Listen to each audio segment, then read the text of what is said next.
حضرت عبداللہ بن مسعود فرماتے ہیں کہ رسول اللہ صلی اللہ علیہ وسلم نے فرمایا کہ اللہ سے بڑھ کر کوئی غیرت مند نہیں، اور اس کی غیرت میں سے یہ بات بھی ہے کہ اس نے بے حیائی کے کاموں کو حرام کیا، وہ ظاہری ہوں یا باطنی ہوں۔ دوسری روایت میں آتا ہے کہ حضرت ابو ہریرہ رضی اللہ تعالیٰ عنہ فرماتے ہیں کہ رسول اللہ صلی اللہ علیہ وسلم نے فرمایا کہ بے شک اللہ بھی غیرت فرماتا ہے اور مومن کو بھی غیرت آتی ہے، اللہ کے حرام کردہ کاموں سے بچے، اس کو نہ کرے۔ اللہ پاک ارشاد فرماتا ہے قرآن مجید فرقان حمید میں، قل انما حرم ربی الفواحش ما ظہر منها وما بطن، یعنی کہ اس آیت کا جو مفہوم ہے، جو ترجمہ ہے، وہ یہ ہے کہ اللہ تعالیٰ نے بے حیائی حرام فرمائی ہے، وہ چھپی ہوئی ہو یا ظاہراً ہو، یعنی آپ ظاہر میں بے حیائی کریں یا اکیلے میں چھپ کے کوئی بے حیائی والا کام کریں، یہ اللہ تعالیٰ نے حرام فرمایا۔ درود پر نور سید عالم نور مجسم شفیع معظم رسول محتشم تاجدار ختم نبوت صلی اللہ علیہ وسلم کی بارگاہ میں ہم سب نے ہدیہ پیش کرنے کی سعادت حاصل کی ہے۔ مولا تعالیٰ جو حق بیان ہو اس پر ہم سب کو عمل کرنے اور اس حق کو پھر آگے خوب پہنچانے کی جو آج ہمیں سننے کو ملے، طاقت بھی، توفیق بھی اور سعادت بھی عطا فرمائے۔ یہی طریقہ ہمارے نبی کریم صلی اللہ علیہ وسلم کا، صحابہ کرام کا، خلفائے راشدین کا، اور آپ کے بعد جتنے بھی صحابہ کے بعد تابعین، تبع تابعین، تابعات، تبع تابعات، اولیاء الظام، ہمارے اسلاف، سب کا یہ طرز عمل رہا ہے۔ جو حق ملا پھر اس حق کے اوپر عمل بھی کیا، پھر اس حق کو آگے بھی پہنچایا۔ اللہ تبارک و تعالیٰ فرماتا ہے یا ایھا الذین آمنوا اذا نودی للصلاۃ من یوم الجمعہ، اے ایمان والو جب نماز کے لیے اذان دے دی جائے، من یوم الجمعۃ فاسعوا الی ذکر اللہ وذروا البیع، جمعہ کے دن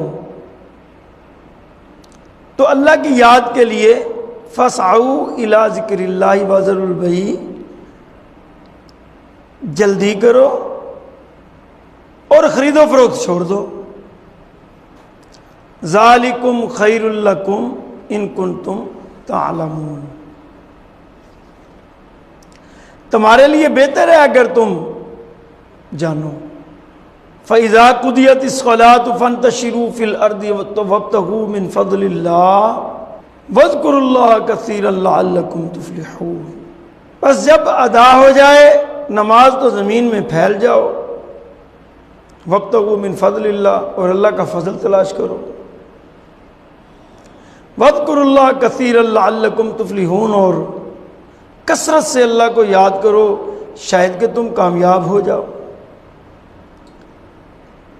وَإِذَا رَأَوْا تِجَارَةً أَوْ لَهْوًا انفَضُّوا إِلَيْهَا وَتَرَكُوكَ قَائِمًا قُلْ مَا عِندَ اللَّهِ خَيْرٌ مِّنَ اللَّهْوِ وَمِنَ التِّجَارَةِ وَاللَّهُ خَيْرُ الرَّازِقِينَ، اور جب انہوں نے کوئی تجارت اور کھیل تماشا دیکھا تو اس کی جانب پھیل گئے اور تمہیں کھڑا چھوڑ گئے۔ قل ما عند اللہ خیر من اللہو، آپ فرما دیجئے، آپ ان کو کہہ دیجئے جو اللہ کے پاس ہے وہ بہتر ہے کھیل اور تجارت سے۔ واللہ خیر الرازقین، اور اللہ بہتر رزق عطا فرمانے والا ہے۔ یہ جو پوری آیت مبارکہ 3-4 کے قریب جو آپ نے سنی ہے، رکوع پورا پڑھا ہے، اس کا میں آپ کو لب لباب وہ ایک لائن میں بتاتا ہوں۔ جمعہ کے دن جب پہلی اذان ہو جائے تو پھر ہر شے، ہر کام ترک کر دو صرف اور صرف اللہ تعالیٰ کے ذکر کی طرف متوجہ ہو جاؤ، اور فَاسْعَوْا إِلَىٰ ذِكْرِ اللَّهِ وَذَرُوا الْبَيْعَ، اللہ کی طرف دوڑ پڑو، یعنی مسجد میں داخل ہو جاؤ اور جمعہ کے لیے بیٹھ جاؤ، خطبہ جمعہ سنو، اور اگر تم اذان ہونے کے بعد بھی کاروبار کر رہے ہو، یہ مسئلہ بھی ہے، فقہی مسئلہ بھی ہے، تم جائز اور حلال کاروبار بھی کر رہے ہو، اب وہ تمہارے لیے جائز اور حلال نہیں رہا، اب تم اللہ تعالیٰ کے حکم کی نص قطعی کا انکار کر رہے ہو۔ تو انکار تو مسلمان نہیں کرتا، ایمان والا نہیں کرتا جو ایمان والا ہے، تو اس لیے جب پہلی اذان ہو جائے پھر ہر شے چھوڑ دو اور اللہ کے ذکر کی طرف آ جاؤ اور مسجد میں بیٹھ جاؤ۔ اللہ تعالیٰ مجھے آپ سب کو عمل کرنے کی توفیق عطا فرمائے۔ حاضرین سامعین، درود پاک کی برکت میں رسول اللہ صلی اللہ علیہ وسلم فرماتے ہیں کہ جو شخص درود پاک کو اپنا معمول بنا لے گا تو پھر اس کی کوئی مشکل نہیں رہے گی، یعنی کہ اس کا مطلب یہ ہوا کہ ہر مشکل کا جو حل ہے وہ درود پاک کا پڑھنا ہے۔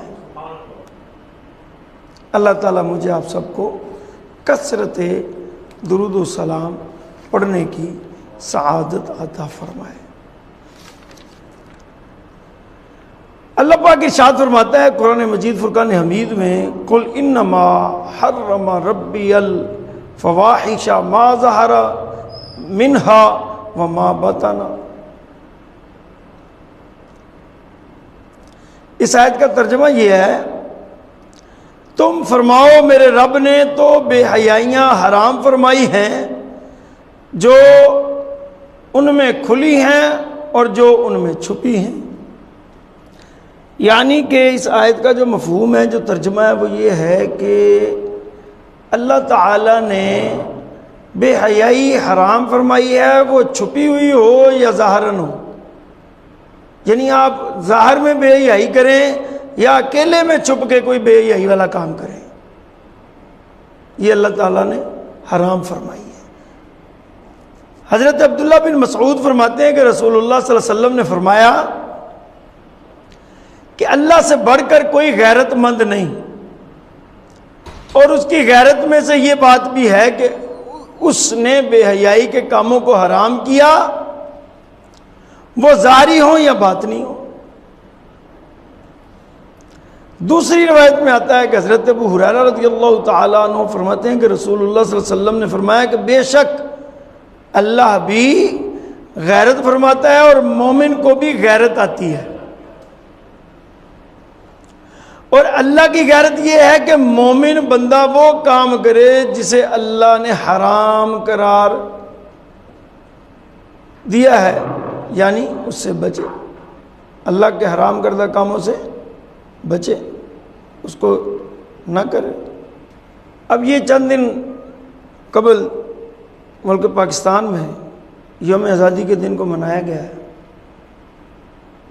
بہت سارے لوگوں نے مساجد میں قرآن خوانی کی ہے، نمازوں میں دعائیں کی ہیں، شہدائے پاکستان کے لیے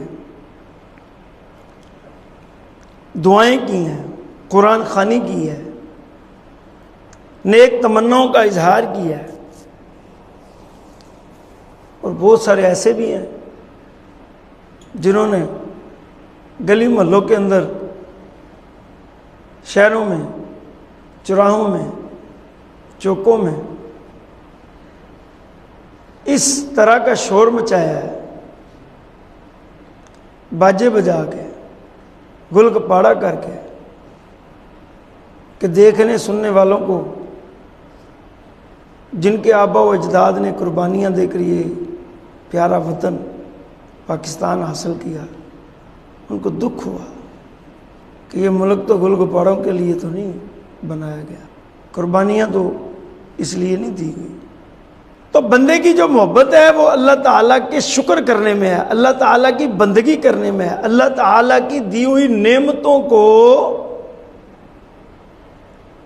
اس طرح اظہار کرنے میں کہ یا اللہ تیرا شکر ہے کہ تو نے ہمیں ملک دیا، اس کے اندر ہمیں آزادی دی، اس کے اندر ہمیں رزق دیا، اس کے اندر ہمیں عزت دی، اس کے اندر ہمیں امن دیا، سلامتی دی، اور اپنی مرضی سے ہم عبادت کرتے ہیں تیری، اپنی مرضی سے ہم اپنے معاملات کرتے ہیں، تو یہ شکر کرنے کا بندے کا حق ہے۔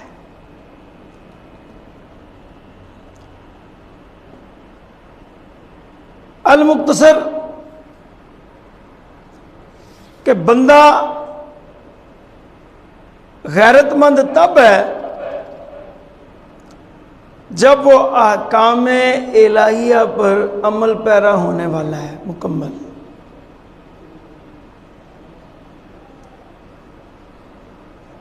اگر بندہ اس کام سے منع ہو جائے جس سے اللہ نے منع کیا ہے، اور اس کام کو کرے جس کو اللہ نے کہا ہے کہ کرو، تو اس کا تعلق غیرت سے ہے۔ رسول اللہ صلی اللہ علیہ وسلم نے ایک دیہاتی سے گھوڑا خریدا، نہیں گھوڑا فروخت کیا اس کو، اور اس نے سودا فسخ کر دیا۔ تو آپ نے بھی کہا ٹھیک ہے تم نے فسخ کر دیا تو ختم ہے۔ اس پر اعرابی نے کہا اللہ تمہاری عمر دراز کرے، تم کن لوگوں میں سے ہو؟ تو نبی کریم صلی اللہ علیہ وسلم نے فرمایا میں قریش کا ایک فرد ہوں۔ وہاں پر موجود صحابی رسول صلی اللہ علیہ وسلم نے اعرابی سے کہا کہ تمہاری بد اخلاقی کے لیے یہی کافی ہے کہ تم اپنے نبی کو نہیں پہچانتے۔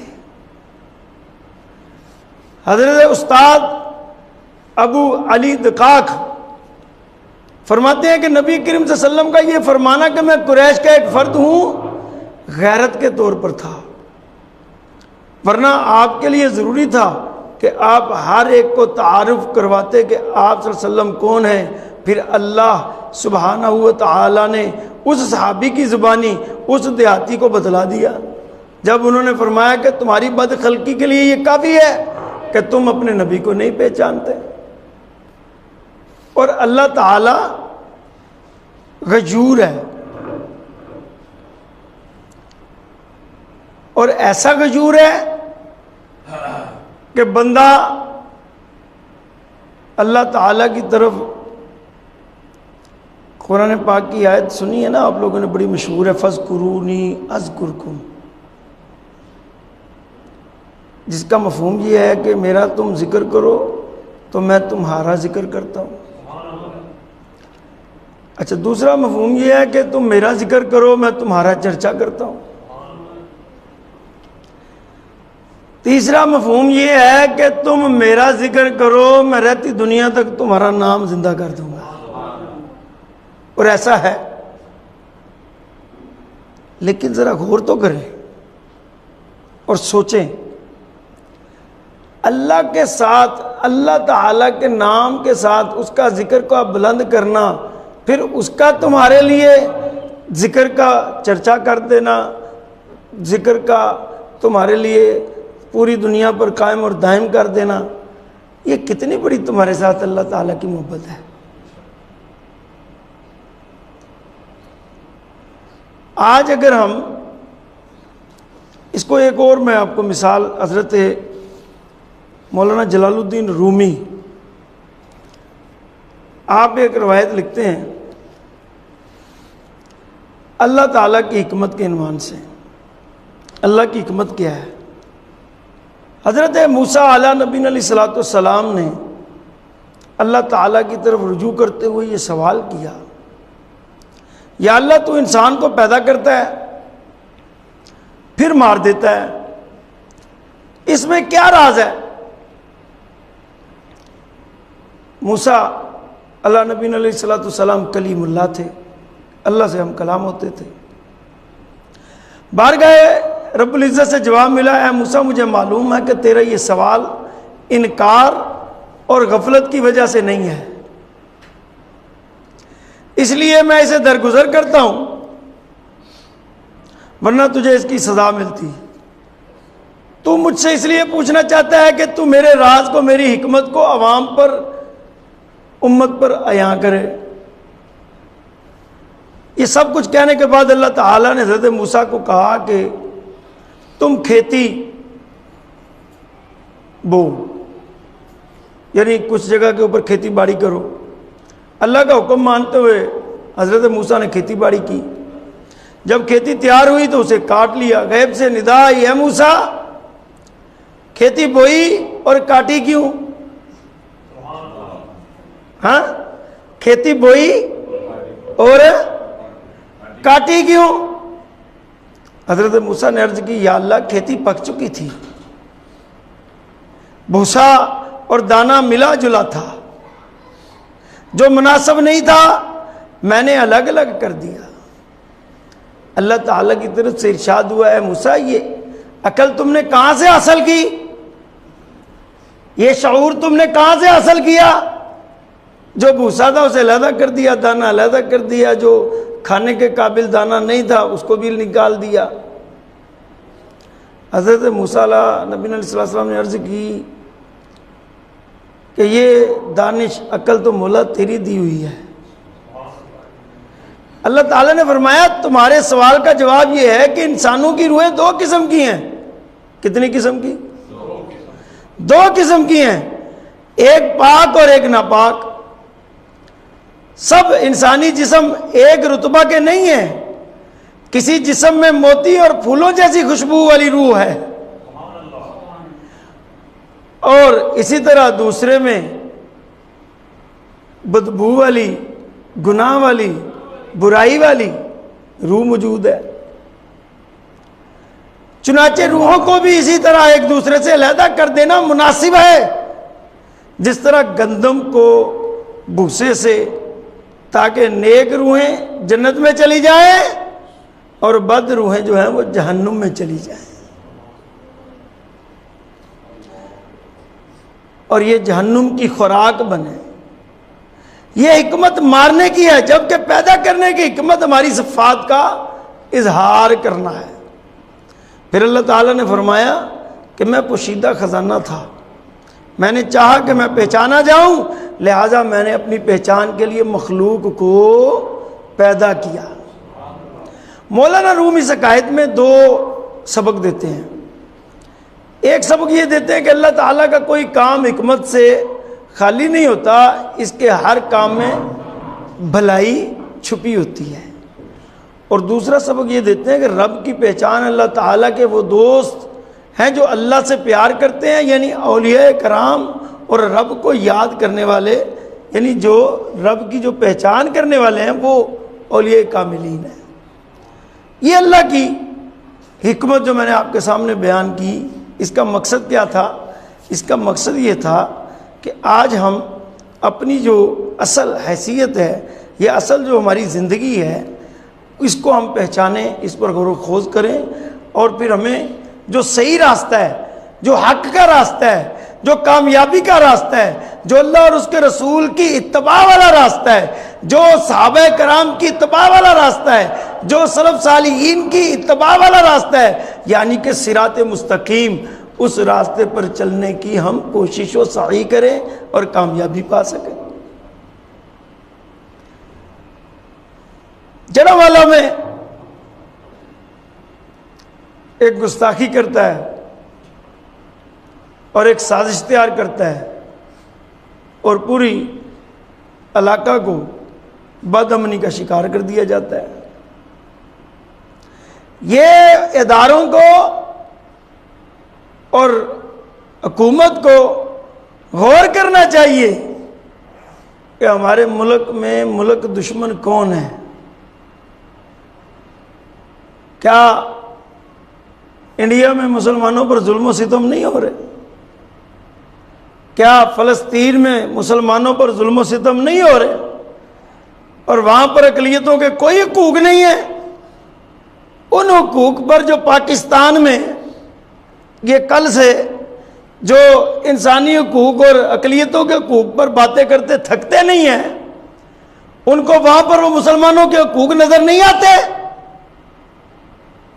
کوئی شک نہیں ہے کہ پاکستان کے آئین میں بھی اور اسلام میں بھی اقلیتوں کے پورے حقوق ہیں، لیکن گستاخ کا کوئی حق نہیں ہے۔ جو گستاخ ہے نا، اس کا کوئی حق نہیں ہے، اس کا کوئی حقوق نہیں ہے۔ کیوں؟ یہ فیصلہ قرآن کی نص قطعی سے ہو چکا ہے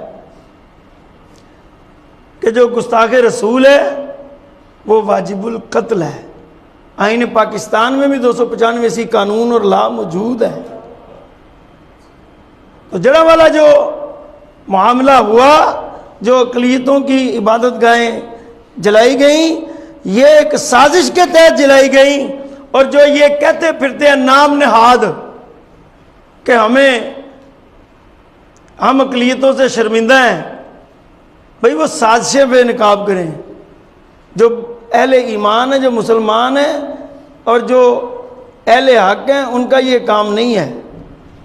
یہ ایک سازش ہوئی ہے اور اس سازش کو بے نقاب کیا جائے، اور یقیناً اس کے پیچھے بہت بڑی قادیانی لابی موجود ہے جو ملک میں افراتفری پھیلانا چاہتی ہے۔